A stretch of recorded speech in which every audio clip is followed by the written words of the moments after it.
इंसान सोचता है क्या वो भगवान कहीं नजर भी आता है या सिर्फ बातें ही बातें हैं।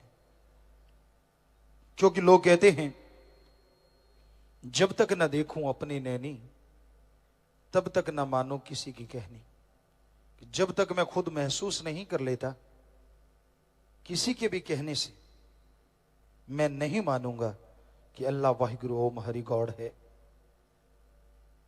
उसे पाने के लिए, उसे देखने के लिए आपको समय तो देना होगा।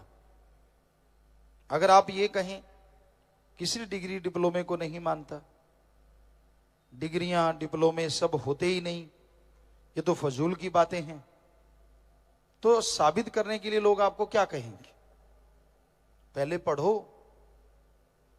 1 बाय 1 जैसे जैसे आप स्टेप चढ़ते जाओगे, क्लासेस पास करते जाओगे, डिग्री डिप्लोमा भी कर पाओगे। तो उसी तरह संत पीर फकीर कहते हैं अगर अपने आंखों से देखना चाहते हो कि अल्लाह वाहिगुरु राम है तो ना पैसा दो, ना धर्म छोड़ो, ना चढ़ावा देने की जरूरत, ना कपड़ों का रंग बदलना है, बस अपनी भावना को बदलना है, अपने विचारों को बदलना है, अंतःकरण का शुद्धिकरण करना है। जब आपके विचार शुद्ध होंगे, अंतःकरण शुद्ध होगा, तो आप मालिक की कृपा दृष्टि को ही नहीं पाएंगे, उसके दर्श दीदार भी कर पाएंगे। कर्म जोगी और ज्ञान जोगी हर इंसान को बनना पड़ता है अगर वो जीवन में खुशियां और सफलता चाहता है। जब तक कर्म जोगी नहीं, ज्ञान कहां से आएगा? क्योंकि कर्म से ही ज्ञान और ज्ञान से ही कर्म, दोनों एक दूसरे से बंधे हैं। जो ज्ञान जोगी होते हैं और कर्म जोगी हो जाएं, वो दुनिया में और मालिक की निगाह में हमेशा खुशियां हासिल करते हैं, तरक्की हासिल करते हैं। आपको ये ज्ञान है कि आप तैर के समुंदर पार कर सकते हैं, पर आप तैरना ना चाहें तो क्या समुंदर पार हो जाएगा? आपको ये ज्ञान है कि घी, दूध, बादाम, काजू सब में पावर होती है, अगर खाएं ना तो क्या पावर मिल जाएगी? तो किसी चीज का नॉलेज, ज्ञान होना काफी नहीं है, उस ज्ञान के अनुसार कर्म करना भी जरूरी है। जब तक उस ज्ञान के अनुसार कर्म नहीं करोगे, सफलता नहीं मिलेगी। और सभी धर्मों में 2 ही बातें प्रधान है, कर्म जोगी बनो और ज्ञान जोगी बनो। संत खुद ऐसा बने। हमारे हिंदू धर्म की बात करें तो जो भगवान कहलाए, अवतार आए, श्री राम जी, श्री कृष्ण जी, सिर्फ भगवान ही नहीं थे, वो राजा महाराजा भी थे। और बचपन में उन्होंने गुरुकुल में रहते हुए सारे गुरुकुल के पशु चुराए, जितने भी पशु थे उनको चराया, खाना खिलाया, चार के लाते और हरा चारा डालते, उनका दूध निकालना, खेती बाड़ी करना, गुरु और गुरु माँ के लिए भोजन बनाना, उनके पांव दबाना, उनके सोने के बाद सोना और जागने से पहले जाग जाना, ये श्री राम श्री कृष्ण जी ने करके दिखाया। इसलिए उन्होंने लिखा, हे हिंदू धर्म के लोगों, कर्म जोगी बनो और ज्ञान जोगी बनो। सिख धर्म के 10 गुरु साहिबान, उन्होंने भी करके खाया। हमने बहुत से गुरु साहिबानों का जीवन पढ़ा, उन्होंने मेहनत की, कार सेवा की, तो उन्हें गुरगद्दी मिली। इसलिए उन्होंने लिखा, 10 नवाधिकृत करो और परमात्मा का नाम जपो।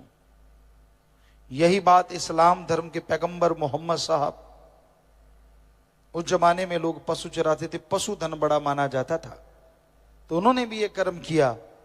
इसलिए उन्होंने लिखा, हक हलाल की रोजी रोटी खाओ और अल्लाह की इबादत करो। ईसा मसीह के समय में भी यही बात थी, उन्होंने भी सारी उम्र करके खाया। इसलिए उन्होंने लिखा, हार्ड वर्क करो और गॉड्स प्रेयर करो। धर्मों ने नहीं सिखाया कि ठगी, बेईमानी, भ्रष्टाचार से कमाओ। धर्मों ने नहीं सिखाया कि एक दूसरे का हक मार के खाओ। धर्मों ने नहीं सिखाया कि किसी के मुंह का निवाला छीन के अपने मुंह में डालो। अगर ऐसा करोगे तो ये जहर है, धीमा जहर, आने वाली पीढ़ियों तक को नहीं छोड़ेगा। धर्मों ने ये सिखाया, पर करा क्या जाए, धर्मों का ज्ञान तो बहुत लोगों को है। हमने बड़े बड़े ज्ञानियों को देखा है, ज्ञानवान विद्वानों को देखा है, धर्म के नाम पे बड़ी बड़ी बातें सुनाएंगे, बड़े बड़े किस्से सुनाएंगे, बड़े अपने तजुर्बे सुनाएंगे, और जब उनके कर्म देखते हैं तो वो जीरो होते हैं, धर्म वाले कर्म बिल्कुल नहीं कर रहे होते। तो पता चल जाता है ये फोका ज्ञान जोगी है, कर्म जोगी नहीं। मालिक इससे करोड़ों किलोमीटर दूर है, क्योंकि मालिक तभी मिलता है जब ज्ञान जोगी और कर्म जोगी बनो। ईश्वर के नाम का ज्ञान हो और उस ज्ञान के अनुसार कर्म करो तो यकीनन मालिक की प्राप्ति होगी, यकीनन मालिक की दया में रहमत के काबिल बनोगी। तो अपने विचारों का शुद्धिकरण करना अति जरूरी है, विचारों को अपने कंट्रोल में रखना अति जरूरी है। और विचार कंट्रोल में तभी रहेंगे जब आप प्रभु के नाम का सुमरन करेंगे, जब आप ईश्वर के नाम की भक्ति करेंगे। ईश्वर नाम की भक्ति तभी होगी जब आप सच्चा सत्संग सुनेंगे, और सत्संग सुन के गुरु मंत्र नाम कलमा लेंगे, उसके अनुसार जीवन गुजर बसर करेंगे। यकीनन काम धंधे में भी बरकत होगी और मालिक की खुशियां बेइंतहा आप हासिल कर सकेंगे। इंसान अपने अंदर के ऐबों को, अपने गुनाहों को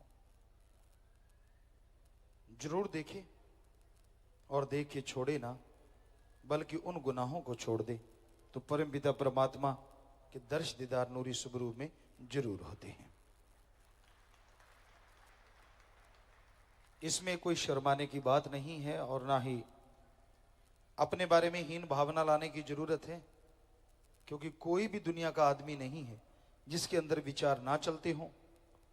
और बुरे विचार ज्यादा चलते हैं, अच्छे विचार कम चलते हैं, इसमें भी कोई दो राय नहीं। लोग नेगेटिव ज्यादा सोचते हैं, पॉजिटिव कम सोचते हैं। बच्चा कहीं भी जा रहा है, उदाहरण के तौर पे एक बच्चा हवाई जहाज या जहाज में सफर करता है तो उसकी मां डरती है और बुरा सोच लेती है, ये क्रैश ना हो जाए, फलाना हो जाए, ये ना हो जाए। वो ये भी तो सोच सकती है कि अगर वो कार के द्वारा, गाड़ी के द्वारा जाता तो 10-12 घंटे, 15 घंटे, 20 घंटे लग जाते, कितना खज्जल खुआर होता, चोट लग जाती, और अब घंटे 2 घंटे में वो वहां पहुंच जाएगा। पॉजिटिव भी सोचा जा सकता है, लेकिन नहीं, लोग इस तरह की बुरी बातें सोचते हैं, इस तरह के बुरे ख्यालात आते हैं। तो जब तक आप पॉजिटिव विचार अपने अंदर नहीं लाएंगे तब तक मालिक की कृपा दृष्टि के काबिल नहीं बन पाएंगे। और ये पॉजिटिव विचार किसी के लाने से नहीं, आपके खुद के लाने से आएंगे, और लाएगा परम पिता परमात्मा अल्लाह वाहिगुरु राम। तो आप सुमरन करें, भक्ति इबादत करें, ताकि वो बुरे विचार आपके अंदर से हट जाएं, अच्छे नेक विचार आने लग जाएं और मालिक की कृपा दृष्टि आप पे बरसनी शुरू हो जाए।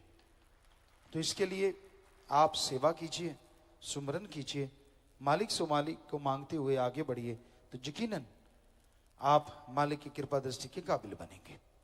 जब इंसान ओवर स्मार्ट बनता है, पीर फकीर की बात नहीं मानता, अल्लाह मालिक प्रभु परमात्मा को कण कण में, जर्रे जर्रे में मौजूद नहीं मानता, जब वो यह मान लेता है कि उसको कोई परवाह नहीं, उसको कोई नहीं देख रहा, उसका मालिक देख ही नहीं रहा, तो फिर वो गुनाह करने शुरू कर देता है।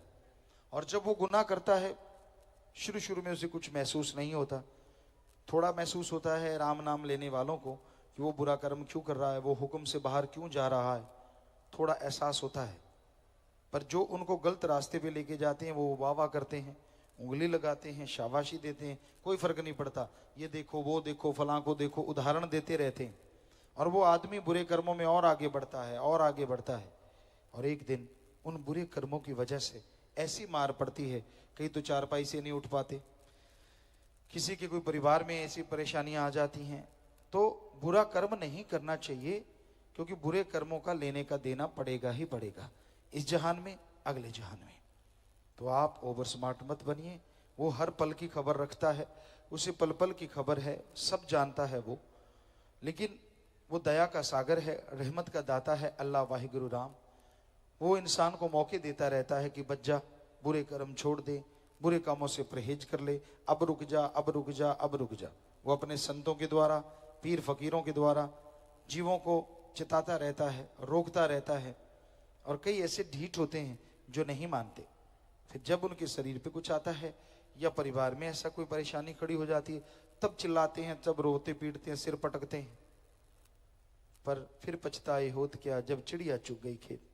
श्वासा बीता जात है, हरी से कियो ना हेत। फिर पछताए होत क्या, जब चिड़िया चुग गई खेत।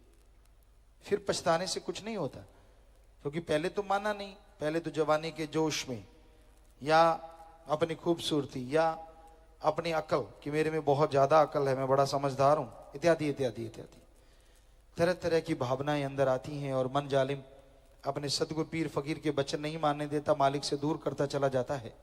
और वो इंसान फिर पीर फकीर की, अल्लाह वाहिगुरु की निंदा करनी शुरू कर देता है। उसको लगता है मेरे में दिमाग बहुत है, मैं बड़ा अकल वाला हूं, मैं तो मालिक को भी बेच सकता हूं, मालिक को भी भरमा सकता हूं। पर वो दया का सागर है, सबकी देखता है, हंसता है, चुप हो रहता है। पर संतों द्वारा वो आगाह जरूर करवाता है, चेतावनी जरूर देता है कि बच जाओ भाई, बुरे कर्म छोड़ दो, मत करो बुरे कर्म, क्योंकि बुरे कर्मों का लेखा जोखा एक दिन भोगना पड़ेगा और ये अकल, ये दिमाग धरा धराया रह जाएगा। कई नहीं मानते, उनको उतना ऐसे ही है, कुछ नहीं होता, करते रहो जो मर्जी, जो दिल में आए। तो फिर संतों को बाद में दोष मत दीजिए। जब आप अपने कर्मों का फल भोगेंगे, जब आप दुखी परेशान होंगे, जब आप अपने पांव पे कुल्हाड़ा मार रहे हैं, कल को लंगड़ा के चलेंगे, तो उसके आप दोषी हैं। इसलिए पीर फकीर की बात को सुनो, अमल करो, बुरे कर्मों से परहेज करो, रोजाना 5 मिनट सुमन करो, कम से कम एक अलग से। और उसमें ये सोच के सुमन करो, मालिक मेरे में जो अवगुण है, मेरे में जो कमियां मुझे दिखा दे और इतनी हिम्मत बख्श कि मैं दूर कर दूं। और आधा घंटा सुबह शाम सुमन कीजिए, सेवा कीजिए, तो वो जो दिखाए हुए बुरे कर्म हैं, दिखाएगी आपकी बुरी आदतें हैं, उनको छोड़ते जाइए, तो मालिक की दया में रहमत के काबिल आप बनते जाएंगे। जी धन सतगुरु तेरा ही आशा सभी साध संगत जी से निवेदन है कि मेरा चैनल जरूर सब्सक्राइब करें जी। धन धन सतगुरु तेरा ही आसरा।